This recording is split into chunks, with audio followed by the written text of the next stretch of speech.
I'm Elizabeth Henson. Welcome to the Messy Success Podcast, where I'm helping creative dreamers and overachievers tackle business and life. After 6 years of being my own boss, I finally unraveled a tiny bit of what it takes to survive in this amazing world of being an overly creative entrepreneur. I'm your business bestie, here to help you with all those big ideas and to normalize some of the day-to-day struggles that we all share. My mission is simple. I want more women to make a living doing what they love and to feel good about themselves in the process. The best way to start? We can't do it alone. So welcome. I hope you'll hang out with me here where it's totally okay to be messy. All right, hello, and welcome. I missed you guys last week. I last minute decided to take the week off of content, blogging, and podcast recording because Hurricane Florence was headed straight for us. Monday or Tuesday last week, they predicted that it could possibly hit Hampton Roads as a Category 4 and cause catastrophic flooding. We already flood very, very easily. If you remember the hurricane 2 years ago, Hurricane Matthew, which actually was supposed to completely miss us. I was preparing for a wedding that day, and I was riding all the way to the Eastern Shore with a friend, and we kept checking the weather, and it just said, we'll have some wind and maybe some very, very light rain, but overall, nothing to be concerned about. So we drove to the Eastern Shore, and Hurricane Matthew changed its mind and came straight for us as a Category 1, and I could not get home. I had to sleep in the parking lot of a Walmart shopping center, and to this day, driving in the rain will never feel the same. That was so scary, and I completely have changed the way that I look at hurricanes and inclement weather and driving in the rain. I have a little bit of anxiety every time it rains because I have flashbacks from the water being so high. So when we heard about Hurricane Florence coming, of course, I was so uneasy. I wanted to be sure that all my clients' images were safe. So my priority went to getting all my images uploaded and edited and delivered to my clients, and then doing hurricane prep. Well, the hurricane decided to take a turn and it went south. And while we are fine and happy and relieved, my heart hurts so badly for the state of North Carolina and how hard they have gotten hit and the devastation of the flooding down there. Even my hometown of Durham is having some flooding. So I've been watching that very closely, and I wanted to make sure that if you are feeling called to donate or to help with any of the hurricane relief, if you're struggling to figure out what to do, Team Rubicon is amazing. I donated to them with Hurricane Harvey, and it was a really good experience. I love that they keep me in the loop of what they're doing and what they're working on. And I know that we have a lot of local areas that are collecting hurricane supplies, water, clothing. I mean, some of these people lost everything. So if you're struggling to figure out how to donate, I will leave the link for Team Rubicon on the show notes, but you can also reach out to me and I will help you. I know a lot of people on social media have been posting different ways that we can come together and help all of the people that have been affected by Hurricane Florence. So the effects here were minimum. It just meant that I did not podcast last week. And luckily it missed us, but I am excited to be back into the swing of things today. Today, we are going to be talking all about client experience. And as usual, I'm a little messy. I'm a little offbeat. My client experience is not this perfect, rigid thing. It is loose, it's organic, and it's free-flowing and different for every single client. So I wanted to share with you first a little story about my daughter and getting a haircut, because this relates to client experience, okay? Because as photographers, or really anything that we do, our client experience is going to attach to our client or our customer's memory, okay? And with images, this is even more important because when somebody looks at these pictures, their memory of how we treated them and their experience is now attached to those images. So they're not just going to look at a picture of their family they're going to look at a picture of their family and they're going to remember what it looked like and what it felt like to take that picture. What it felt like to take that picture. Okay. So when I took Gracie to get a haircut, this was probably close to a year ago at this point. And we were going to one of those kids places, that specializes in the kid haircuts, and you get this great little kid experience. And I went to a new location. We waited in line right when they opened, because this place is always packed. And I remember watching one of the women that was cutting hair, and I was like, oh man, I kind of hope we don't get her, because I just didn't like her tone with the children in her chair. So anyway, we did, and it was not awful by any means. I am not here to bash an experience, but it just was not why you pay the extra to go to these special kid-friendly haircut places, okay? And if you know my child, Gracie loves to follow the rules. She is a people pleaser at heart. She will do exactly what you tell her to do with a smile. And it just wasn't going that way. She was watching the TV show, and this woman was getting frustrated that she wasn't sitting up straight. And then she finished the haircut, and she looked at me and she was like, the haircut's crooked because your kid was sitting crooked. And that was it. Sent us off on our way to pay full price for this not so great haircut, not so great experience. But, I'm not a complainer. I'm not a whiner. I just like to move on with my day. So I get home and I'm telling my husband about it. And I'm like, I don't like the haircut. It doesn't look good. It doesn't look good. And he's like, Liz, if you had had a good experience there, you would not be worried about how this haircut looks. And I'm like, oh man, he's so right. I am willing to look past things like that when I have a really good experience. So if I had had an amazing experience there and Gracie was smiling and laughing and having a good time, I probably wouldn't notice or care that the haircut itself had imperfections.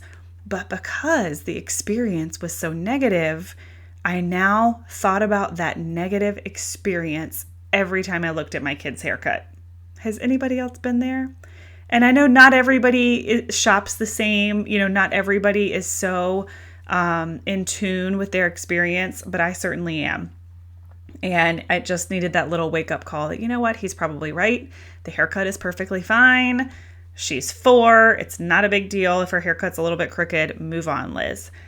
So I thought about that a lot and relating it to what I do, and how when clients look at their images, their wedding images or family pictures, whatever it is, they're going to attach the way that we treat them and the experience that we have to those images. So that is what I started really talking to my team about. I have a very small team of photographers that sometimes shoots without me there.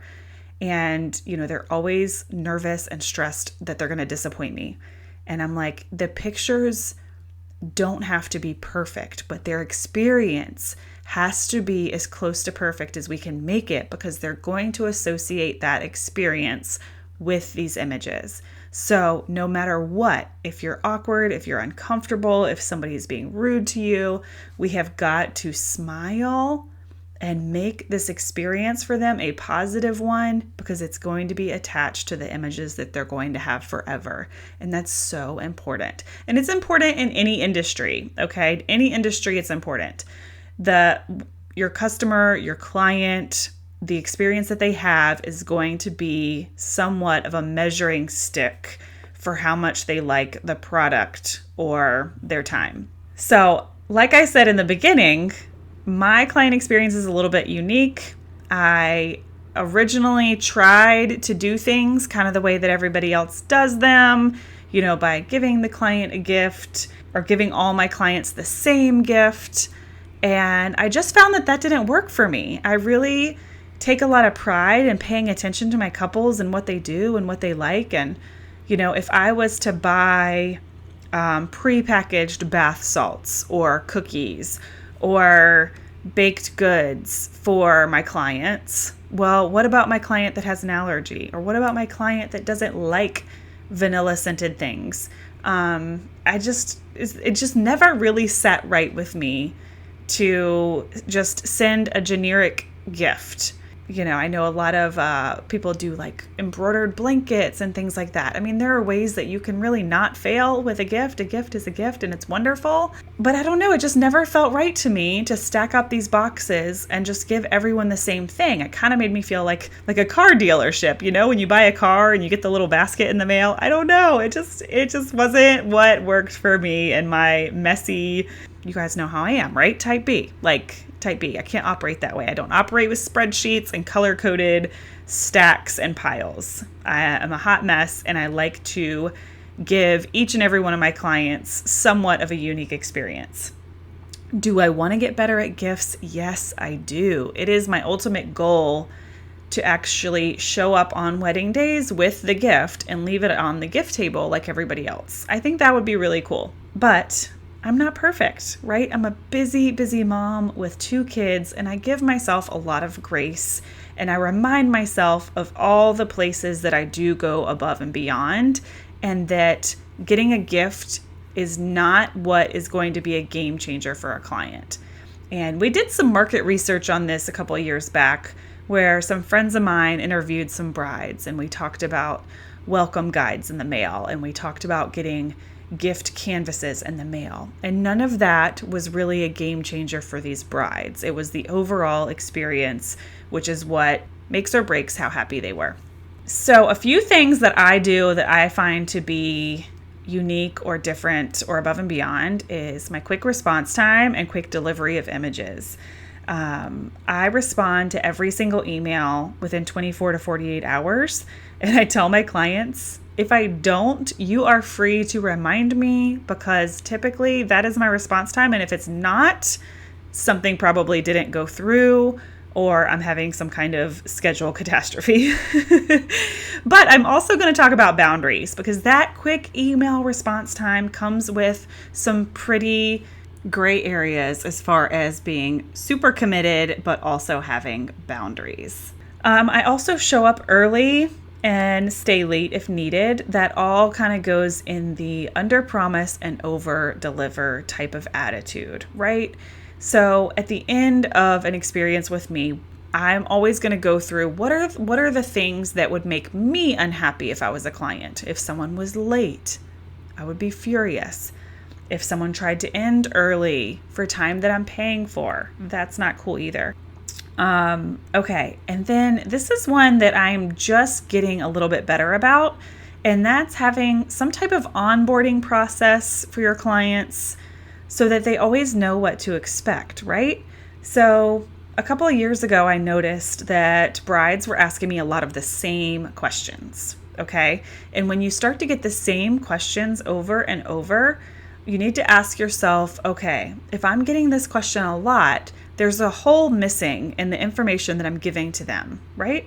So that's when I created this really extensive FAQ section that is right in my pricing guide. Some people wait and they put their FAQs in their wedding guide after the client has already booked. But I was noticing that a lot of my clients wanted to know these things before they actually booked. Questions about file size, questions about how they get their images, how many black and whites do they get, how long can they expect to get the images. They were asking a lot of these same questions throughout this onboarding process, meaning from the time they inquire to the time that they book. So I put this really large FAQ section in my pricing guide. So right when they're looking at the price that it is to work with me, they can get a lot of these questions answered. And that helped really, really big time cut down on some of those back and forth emails. Now, of course, there's still going to be some clients that do not take the time to read 2 pages of FAQs, and they're still going to ask the questions that are sitting right in front of them. Okay. Is that frustrating as a business owner? Of course, sometimes. However, this is their wedding day. They are allowed all the grace in the world to ask all the questions in the world because it's their wedding day and it happens one time. And that's my job, is to answer their questions. Whether they already have them in their email or in their pricing guide or not, that is my job, to answer their questions with kindness and make them feel welcome and taken care of. because feeling taken care of is a big piece of that client experience. So it is important to have these onboarding things in place that are going to streamline it and going to make it easier. But we also have to understand, while that does cut down on the back and forth, it is still our job to make them feel cozy and comfy. No matter how much we can automate things, it is still that in-person connection is what they're going to want. So that's a big one. And then the offboarding, letting them know when their time with you is done, if they want to work with you again, what that might look like, keeping that door open for future transactions, but also letting them know that this transaction is complete. So what kind of systems can you do to make that the onboarding and offboarding easier for both sides, giving them all the information they might need. Another thing that I think makes me a little bit unique is what to do when we screw up. Okay, I'll tell you a little story about a little screw up I had. So I had a bride who was interested in booking, and it was a very popular month, but she was a year in advance. She was doing everything right. She wanted to meet in person. And I'll talk about that when I get to boundaries. I do meet in person every now and then, but it has to be someone that's super, super interested, right? So I agreed to meet her at my office. We met for about an hour. She was wonderful. I was so excited. And she emailed me saying that she wanted to book. So I went into my project management system, to send her her quote and her invoice and all that good stuff. And I realized I already booked that date. And there was some type of disconnect with my two calendars, which I have, of course, fixed since that little whoopsie, where the automation and connecting the calendar on my project management system to my Google Calendar didn't work for that particular event. And I was heartbroken. I was crying because I was so embarrassed. I was so embarrassed that I would take an hour of this girl's time and then have her say she wants to book and have to say, oh, whoopsie. Seriously, so embarrassing. I was mortified. My planner friend who connected us, I was apologizing, saying, please, this will never happen again. I promise I'm not going to screw up a referral again. I felt horrible. I mean, in the big scheme of my business and my life, if that's the biggest screw up I have, then I'm doing pretty darn good.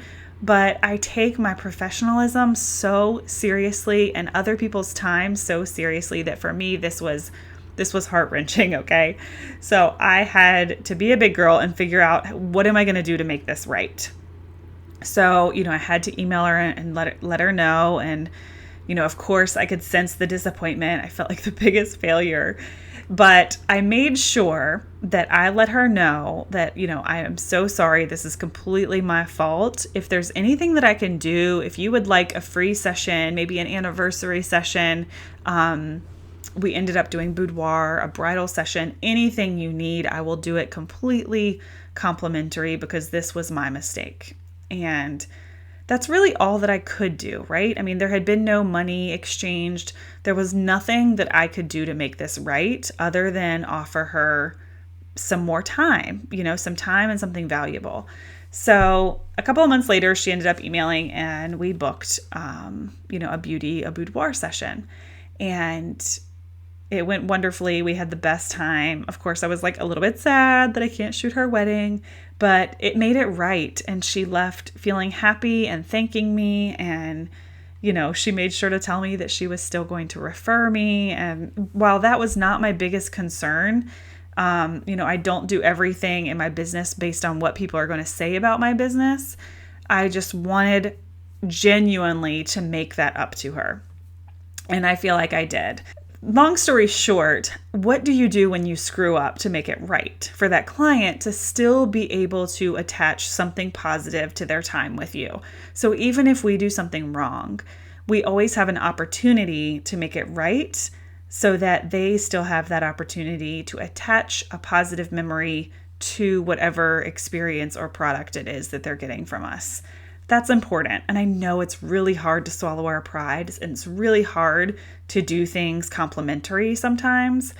But for me, that felt easy. It felt easy to do the right thing because I had had such a big whoopsie. So let's transition into boundaries a little bit, because boundaries and client experience kind of have some of these overlaps, right? So of course I have a boundary set that I don't shoot things for free. However, that boundary was shattered when I chose to make that decision to make that up to her. So the first one I wanted to talk about with boundaries is communication and emailing. So I am very, very strict on making sure that emails are responded to very, very quickly and efficiently. Typically 24 to 48 hours is what I find to be acceptable. Now, of course, weekends are exceptions, holidays are exceptions. Like, this is not a perfect system. I'm just saying that email response time in 2018 is extremely important. But what is also important is that we're not at the dinner table checking our email and running upstairs to the computer to answer an email, which is so what I used to do. And my husband, he was always so understanding. I say, okay, this is a wedding inquiry. I gotta, respond faster than any other photographer. But realistically, even responding in 24 hours is faster than a lot of businesses. So I have done better at not checking my email when I'm in the middle of family time or something that should not be interrupted. And I've gotten better at saying, you know what, answering this in an hour is just as acceptable as answering this in 15 minutes. And I've gotten better at some of that self-control. Like, my business isn't going to fall apart if I don't run to my computer right now to answer this email.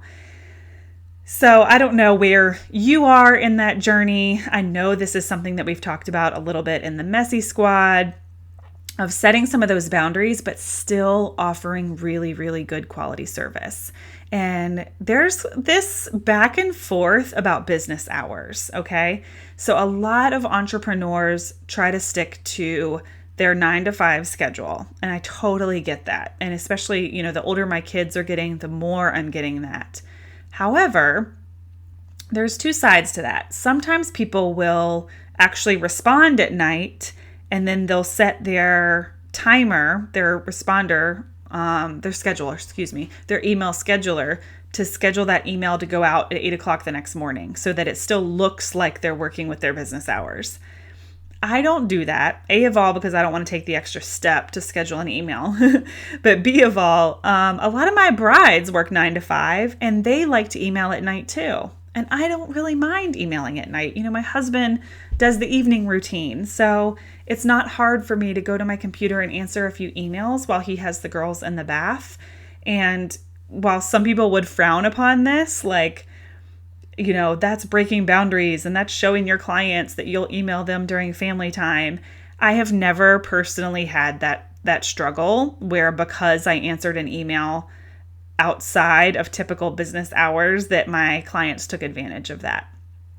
No, I might have a few clients that take advantage of texting or, wanting to meet in person 500 times. But as far as what actual time I email somebody, I've never really seen any issues with that. And I love when we can go back and forth, in a few sequential emails and get the problem or the concern or whatever it might be taken care of. And if I can sit there at the computer while the kids are in the bath and they're home doing their wedding planning, we can get something tackled from start to finish and boom, it's done. Rather than me seeing the email, responding, but scheduling it for the next morning, and now they're at work and now we're waiting till the following evening. So for me, those boundaries are there, but they're based on what is best for my lifestyle and for my schedule. And if I'm emailing at 10 o'clock at night, it's my business. That is okay. I don't have to feel guilty about that just because Sally's photography business refuses to answer emails after 5 p.m. That is what works for me, and that's what works for my clients. And I feel that is what actually serves my clients really well. So while I have gotten better about not letting it interrupt me or not dropping what I'm doing, I have these little pockets of time that are acceptable within my daily life to spend doing those things. And it still helps me stay within that super fast email response time. So I would definitely consider your email response time if it's something that you have trouble keeping up with. What are some things that you can do to keep that more manageable? Because I do think that that is very, very high on the list of a client experience thing, is your response time. And of course, in the way that you respond and the way that you take care of them and love on them. Okay, and then we talked a little bit about systems that will help you. So your project management system, autoresponders or automated onboarding type of things. If you don't have any of that in place, that will definitely help you. But like I've been saying, let it be organic. Let each client be a little bit different. We are, for the most part, we're creatives, we're solopreneurs. We are very, very much the heart and soul of our business. Like, this is not Target when they email us. Like, we are an actual human that runs these businesses from our homes. So another thing that I do is I try not to take phone calls. I am not a phone person. Have you guys seen that meme that's like, sorry, I missed your call. I don't use my phone for that. So that is me, big time. And these are boundaries that I'm very firm on, is that I really don't take phone calls. I will set an appointment because I need to make sure that if I'm going to talk on the phone to somebody, that they have my undivided attention. My 2-year-old is not climbing up my leg, asking me for snacks, and that I can actually serve them well on that time, on the phone call. So if someone tries to get me on the phone, I let them know that I don't really take phone calls, but they can set an appointment with me. And I try to make sure that I either let them know or I'm setting a standard for the conversation that I don't really talk about money over the phone or answer a lot of really specific questions, because I am a people pleaser. And if you get me on the phone, I am going to give you the sun and the moon and 4 hours of extra coverage and a free anniversary session, because I can't help myself. And I've gotten better. I've gotten so much better about this. But I used to always get on the phone with people, and for some reason, I just would go crazy with the gives for absolutely no reason. I don't know why. So to stop that, I stopped trying to get on the phone as often. And, I will let them know in emails leading up to the phone conversation that, if there's any pressing questions, I really prefer to have those in writing so that I can refer back, and that I don't like to discuss pricing over the phone. They have my pricing guide. Any specific questions about the pricing, they can send that to me in an email. And that has worked really well. I typically tell people, if you're just looking to get comfy and cozy with me because I'm going to be with you on the most important day of your life, yes, let's talk on the phone, let's Skype, let's meet in person. That connection is important. And this is a big investment for them. I just want to be sure that they know that this isn't going to be, price negotiation or asking all the questions that are already in the pricing guide. But, if you want to just get to know me, that's totally, totally fine. All right. So also I did mention texting earlier. So I don't really mind when my clients text me. I try to wait until the last minute to give them my phone number so that boundary is kind of already established before they have my phone number. I do get some that text me, and honestly, I love these women, and I do not mind it at all, but I'm also not afraid to ask them to follow up with an email if that text conversation is going in the direction of something business related, because I just can't keep up. And an email is like a file system, right? And I have all of those correspondence. So if I, mention at some point that they are going to be getting a canvas, and we're talking about that via text, I don't want to forget the size measurements or whatever it is. I like to keep all of that right in my email so that everything's nice and organized when I'm ready to do that. It's like my computer I associate with work, and my phone I kind of associate with personal life and play. So having that boundary of, if it goes into that direction of something business related, politely asking them to follow up with an email so that I can best serve them. So little boundaries like that are kind of made to be broken, I believe, in establishing those relationships where my clients can text me. but I also believe in keeping the business kind of where the business belongs, if that makes any sense. And then also with saying no, there's ways that we can say no, right?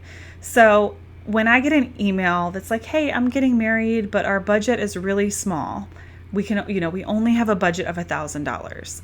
So rather than emailing that person and just saying, nope, here's my pricing guide, here's my pricing, I like to always let them know what I can give them. So rather than focusing on the can't, well, for $1,000, I can't do this and I can't do that and I can't do that. I like to say, okay, well, for that amount of money, we can, give you 2 hours of coverage with a highly trained, associate or apprentice. I like to focus on the cans, what we can do for them, what we can give them. It's just a more positive way to speak to people. And they're going to be more likely to book you for something if you're focusing on what you can give them instead of what you cannot. So that's a little teeny tiny thing, but I think it goes a long way. Okay, that was kind of a lot, right? Talking about boundaries, talking about client experience. I hope I got your wheels turning a little bit. For me, I felt like a failure for a long time. Like, oh my gosh, I cannot give these amazing gifts. Everybody posts their Insta stories with all these pretty boxes and pretty frou-frou glitters and mugs, and I just can't keep up and do that. I used to really beat myself up and feel guilty over that. And of course, it is still an area that I want to improve. But at the end of the day, my clients are happy, they are taken care of, and I find ways to give. I find ways to give that are unique to each client. If they have a relative that passes away after the wedding, maybe I can send them a print or a canvas. Or sometimes I'll give an anniversary session or a mini session or whatever my heart feels called to do. I like to treat each and every scenario a little bit different. And sometimes it just depends on their wedding day too, I tend to be generous with their coverage time, but I also set that boundary like that if you go over the 9-hour mark, that's when we're going to have to talk about charging extra. Okay, so finding that client experience that works for you. Don't worry about what everybody else is doing or what everybody else is teaching you to do. What is going to work for your lifestyle that is still going to give those clients a good experience? Also, always putting yourself in the customer or client's shoes. So everything that I do, everything that I handle in my business, I try to think about what it would be like on the other end. What type of experiences leave you, as a happy customer? What could have gone differently at Gracie's haircut that would have left me feeling very happy and taken care of? And this is really silly too, but, being careful about our social media. So if I have wedding galleries that need to be delivered and I'm on my Insta stories sharing everything else under the sun, that client might be wondering where I am in the process of working on their images. Like, okay, well, I saw that Liz went and got her nails done. I saw that Liz went and got a massage, and I saw that she's creating a podcast, and I saw that she's, going out to lunch. Like, when are my images being worked on? I would wonder that if I was a client on the other end, right? Like, social media is a crazy thing nowadays. Like, people are very much into our lives. So a lot of times that is why I use my social media to talk about my processes and where I am. And if I'm just editing during nap time, I'll show a little peek of what I'm working on. So if that client, watches my Insta stories or pays attention, they're going to at least know that I am working on their stuff very diligently. Plus, I always turn around images really fast anyway. But if you're someone that struggles with delivering images quickly, if your turnaround time is like 4 to 6 to 8 weeks, what are you doing to communicate to those clients where you're at in the process so that we don't leave them wondering? Nobody likes to wonder what's going to happen next or how long something's going to be, right? So always putting yourself in the customer or client's shoes. What type of experiences are going to leave them happy? And also, we talked about streamlining. So what are some things that you can do to cut down on some of the back and forth Q&A? So maybe it's creating an FAQ section or maybe it's automating some of your quotes and invoices and contracts, but little things like that to make your life easier, to give them a good experience so that they know what to expect and what's coming next, but also to keep those boundaries in place for yourself. What types of boundaries can you offer that are still going to give your clients some amazing services and still give you that breathing room that you need? Okay, I hope that was helpful. And I would love to hear from you and what makes your client experience unique, or even as a customer, what are some things that make you feel amazing? I know for me, a lot of it is just that in-person connection, feeling like I'm taken care of, feeling like I'm safe, feeling like my money is being well invested. That is very important to me as a customer. Okay, so just a reminder, if you guys are ever interested in working with me one-on-one or in any capacity, we have our education page at elizabethhensonphotos.com/education. If you are local to Hampton Roads, now is the time to get into the Hampton Roads Creative Network that I have created just for women business owners. We have 12 amazing women who have joined just in the first 6 weeks. And I said the price was going to be what it is for the first 10 people, but I'm extending that until October 1st. So the Creative Network, we come together for monthly think tank days, which is basically anything goes kind of brainstorming. There is a little bit of structure just to be sure that everybody in the group is seen and heard and gets what they need to get out of it. And there's also quarterly headshots. So just a headshot session with me costs about what this membership costs for the entire year, and you get 4 sets of headshots throughout the year. Talk about social media content, and it's just so fun. And if you can't make the in-person think tank day, we also have a virtual think tank day. And then we're doing some amazing things in the community just to get in front of some of our younger people and be positive role models and create a little bit of change here locally in Hampton Roads. So if you've been contemplating it, if you're in Hampton Roads, you need to at least check it out. It is at elizabethhensonphotos.com/creative network. I'll put everything in the show notes, but we would love to have you. Now is the time to join before October 1st. And thanks again for being here. I'm excited to see you guys next week. And let me know all your thoughts on client experience.